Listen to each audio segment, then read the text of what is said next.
ভাই আল্লাহ যদি আমাকে নিয়ে যায়, আমার বাচ্চাটার দিকে একটু খেয়াল রেখে। ঢাকার রাজপথে গুলিবিদ্ধ হওয়ার ৬ মাস পেরিয়ে গেলেও ইনকিলাব মঞ্চের সাবেক আহ্বায়ক শরীফ ওসমান বিন হাদী হত্যা মামলার রহস্য এখনও পুরোপুরি উন্মোচিত হয়নি, বরং সময় যত গড়াচ্ছে ততই বাড়ছে প্রশ্ন, সন্দেহ ও উৎকণ্ঠা। সর্বশেষ ১৬ বারের মতো অধিকতর তদন্ত প্রতিবেদন জমা পিছিয়ে আগামী ২৮ জুন নতুন দিন ধার্য করেছেন আদালত। আর এই বিলম্ব ঘিরেই নতুন করে আলোচনায় এসেছে মামলার আন্তর্জাতিক সংযোগ ও সীমান্ত পারের পালানোর গল্প।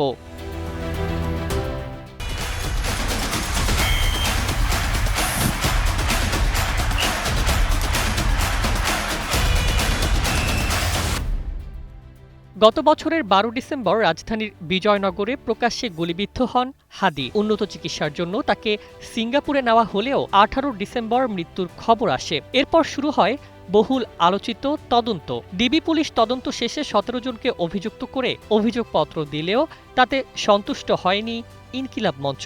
বাদীপক্ষের নারাজির পর আদালত মামলাটির অধিকতর তদন্তের দায়িত্ব দেয় সিআইডিকে। কিন্তু প্রশ্ন উঠছে, কেন বারবার পিছিয়ে যাচ্ছে তদন্ত প্রতিবেদন? মামলার অভিযোগপত্রে উল্লেখ করা হয়, রাজনৈতিক প্রতিহিংসা এবং নির্বাচনী পরিবেশে ভয়ভীতি তৈরির উদ্দেশ্যে পরিকল্পিতভাবে এই হত্যাকাণ্ড সংঘটিত হয়েছিল। প্রধান অভিযুক্ত ফয়সাল করিম মাসুদ সহ কয়েকজনের বিরুদ্ধে দেশত্যাগ ও সীমান্ত পারের যোগাযোগের অভিযোগও উঠে আসে।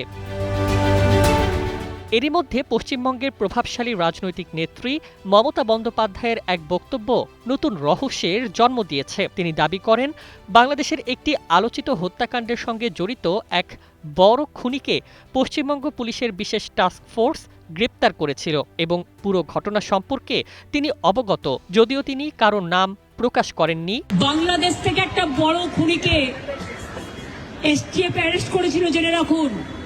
যা নিয়ে বাংলাদেশে অনেক রেভলিউশন হয়েছিল। অন্য দেশের কথা আমি বলছি না, আমার বলার অধিকার নেই, কিন্তু আমি যেটা বলছি পয়েন্টটা, তারপরে তারা মেঘালয় দিয়ে বাংলায় চলে আসে। বাংলায় যখন চলে আসে তখন আমাদের এসটিএফ তাকে ধরে, এটা তাদের ক্রেডিট।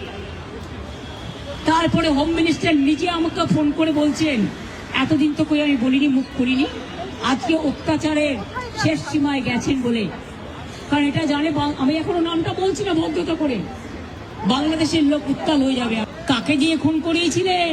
পরে জানা যায়, হাদী হত্যা মামলার মূল অভিযুক্তদের মধ্যে ফয়সাল ও আলমগীরকে ভারতের বনগাঁ এলাকা থেকে গ্রেপ্তার করেছিল পশ্চিমবঙ্গ পুলিশের এসটিএফ। তবে তাদের গ্রেপ্তারের পরও হত্যার পেছনের পূর্ণ চিত্র এখনো প্রকাশ্যে আসেনি। এদিকে তদন্ত প্রতিবেদন বারবার পিছিয়ে যাওয়ায় ভুক্তভোগী পরিবার ও সমর্থকদের মধ্যে উদ্বেগ বাড়ছে। রাজনৈতিক উদ্দেশ্য, সীমান্ত পারের পালানোর নেটওয়ার্ক, সম্ভাব্য সহযোগীদের ভূমিকা, এসব প্রশ্নের উত্তর এখনও অধরাই রয়ে গেছে।